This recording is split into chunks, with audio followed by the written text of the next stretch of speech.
The unions are trying to break the middle class. I don't understand why it is that I care more about those kids than they do. You're not compensating me for my education, and you're not compensating me for my experience.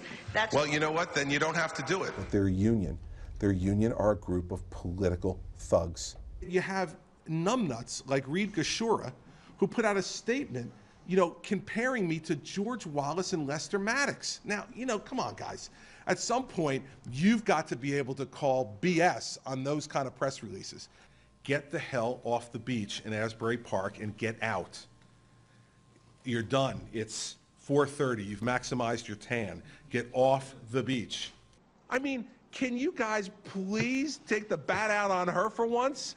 This is the stuff, candidly, that drives people crazy about government and crazy about Washington. The first part of it is the mistake of putting the wrong piece of paper in. Drives people crazy, and believe me, I'm not thrilled about it. But the second part is, does anybody in Washington, D.C. have a lick of common sense? Pick up the phone and ask us for the number. You're not going to grant the award to New Jersey because of a mistake, a clerical mistake on one piece of paper? And that's the stuff the Obama administration should answer for. Are you guys just down there checking boxes like mindless drones? Or are you thinking? Well, those are some of the greatest hits, if you will, of Governor Chris Christie. And let me bring in now a person who obviously has covered the governor at length here, Matt Katz with the Philadelphia Inquirer. And Matt, let me ask you, is the act wearing thin at all with not just the folks in Trenton, but in New Jersey on a broader level? We just spoke to Loretta Weinberg, who, forget about today, what she called the dog and pony show for all intents and purposes. The tone of the governor on the heels of this weekend, yet again, calling a less than flattering term for a reporter. Is he making more enemies than it's worth now with either lack of patience or going for the soundbite? You cover him on a regular basis. What's your sense? Well, so far, polls indicate this hasn't affected him at all. I mean, he has inched steadily higher in polls since he came into office, and he's continued to call people names and to use words that you don't normally hear on television and you never hear from politicians. So far it hasn't affected him. It's definitely wearing thin among Democrats. I mean, they literally roll their eyes now when they hear some of his comments, but hasn't blown back at him just yet. But you know what? When you read his actual address, and I know you were there, he went into length about how that there was this comedy and that he was going to work across the aisle and have compromise. But this coming right on the heels of calling, a budget chairman an SOB, and then telling somebody else that he's going to kick their rear ends, calling them liars, and they'll go to one end of the state to the other to tell every New Jerseyan just what they were. Who in their right mind thinks somebody's going to say, oh, well, in that case, let me get to the bargaining table? How's that supposed to work for him?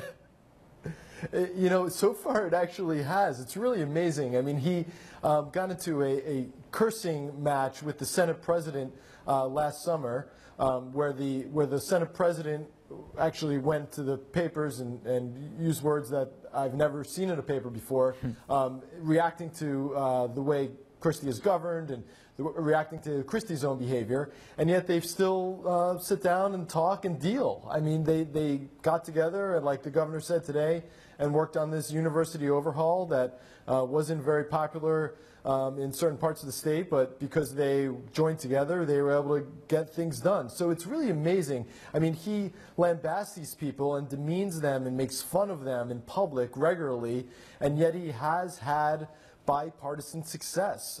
He, as a Republican in a state controlled by Democrats who control the legislature, if he wasn't able to work with them, he wouldn't be able to get anything done, and he actually has gotten things done. But at the same time, he curses them out. It's something we've never really seen before. So far, it's played really well. It'll be interesting how it plays nationally once his stature grows and he starts to continues to travel around the country more and try to look toward a future in national office. It'll be very interesting to see how Iowa and Kansas feels about a cursing governor like we have. And that brings me to my last question, Matt, which is, What do you think has a greater risk here of having those poll numbers, those favorability numbers for the governor take a dip?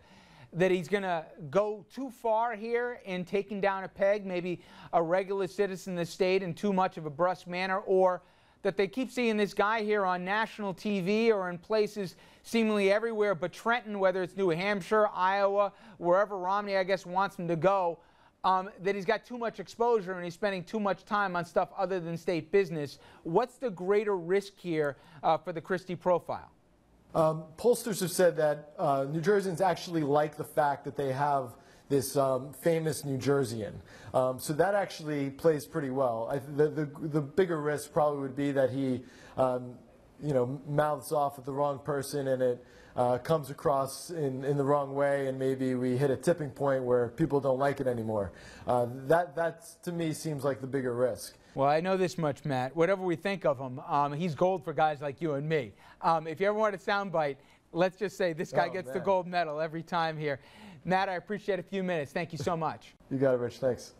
All right, let me bring in the table on this one. I got Richard Brodsky, former Assemblyman, senior fellow at Demos, and a professor at NYU. Dominic Carter, political journalist and author, has been covering guys like Christie for much of his adult life. David Webb, radio talk show host and spokesman for the National Tea Party Federation, and our senior political correspondent, Andrew Whitman. All right, Richard, you always tell me, stop painting with broad brushes, giving politicians a bad name here. These are public servants, and you take one bad apple. Okay. That said, when you see a guy calling, let me go through some of the highlights, other elected officials and even people who show up to the town halls, SOBs, numbnuts, tells them to shut up, stupid, etc. Is it somebody at least isn't following the prompter and is speaking directly and what he feels, or is this a guy who is giving the bad reputation to lawmakers that you always claim people ascribe to? This is not a guy who's having an outburst and sort of going beyond what he ought to do and going, oops. These are calculated moves. They are an attempt to create an image and a style. It's worked. There are those who like it. Because he's a smart guy. There's people in elected office who aren't rocket says this is a smart guy, former federal prosecutor. He is not a lightweight. He's not a lightweight, but we're going to go there some other time. The problem here is that there's a sense that this kind of language coarsens all elements of public life. But that's one of the goals. A lot of this comes from anti-government forces who want to cheapen and demean both the process and the product. Christie himself is smart. He does it intentionally. It's particularly offensive when he does it. And when stuff turns on him, then is when it will work against him. Right now, it works for him. Don, you covered. I'm sorry, just one second. You covered Rudy. I've been there, that's right. You remember I was the target of Rudy when for he years. called the poor caller was asking about the ferret, right? And like basically a freak of nature, he called the guy. Yes. It wore thin for him pretty quick. Everybody forgets 9/11, kind of changed immediately. America's mayor, but before that, it wore thin. You see the same thing happening with Christie? Brother Richard, I'm calling you brother at this point. You hit it on the head. First of all, he's acting, this is his personality. But isn't it funny that we didn't see this during the campaign? Isn't it ironic? See, I thought he was short in the campaign. He jumped ugly with me when I was interviewing because he wouldn't answer budget numbers. Okay, but here's my point. History is not on his side. How do I know that? It didn't work for Giuliani. Until 9/11, it's a known statement that Giuliani's popularity was so bad that he couldn't be elected dog catcher of New York. So you see the same thing happening to him. Yeah, and he's not even as good as Giuliani. Andrew, the poll numbers, though, still say New Jerseyans like the guy. And I guess my question is it we're missing the boat here? That Joe Sixpack likes the idea that the guy doesn't have to, take a paragraph to get to his point. If he sees somebody who's an idiot, he's going to call the person an idiot, even if we don't think it's something that should be accustomed to somebody sitting in the governor's office. I think there's an element of that. I think it's also incredibly effective because here we are sitting around talking about Governor Christie's style as opposed to the fact that he's proposing a tax cut that the state can't afford right now. And most of the conversation is going to the personality and the quotes of Governor Christie. So, yes, people like the style in and of itself, but it also, I think, masks some potential headaches for him that other candidates or other elected officials might face. David, I got to tell you, Loretta Weinberg, the state senator, who was the one who said he'd take a bat to her and stuff, she's not the only one to say, I'm done trying to meet this guy middle of the road, because he's the same guy who's going to go out and rip us and make us look like the intractable one. So at a certain point, is he going to have to tone down this act here, or he'll never get on a national ticket? He'll never get a cabinet post. He seems to want the national spotlight for a reason. Is this going to bite him? Well, the guy here who knows Chris Christie actually raised his hand. Now, first of all, context matters. And Richard, you know, it's nice to throw out a narrative that he's this, he's that, but there's two sides to every story, and on both sides there have been, shall we say, a lot of edging at each other. Loretta Weinberg, the email she sends out about him. So do you know another governor who sounds like this? But let me go to this. Andrew's got one point dead on. The people are kind of sick of seeing politicians who just sit there and play the, let me tell you what the poll tells me I should say. He's saying it like it is. New Jerseyans happen to like him. His ratings, when you look at independents in New Jersey, they like him. You tell him to tone it down or not? No. All right. You tell him Good to be himself, be honest. He's smart, and he'll do the job.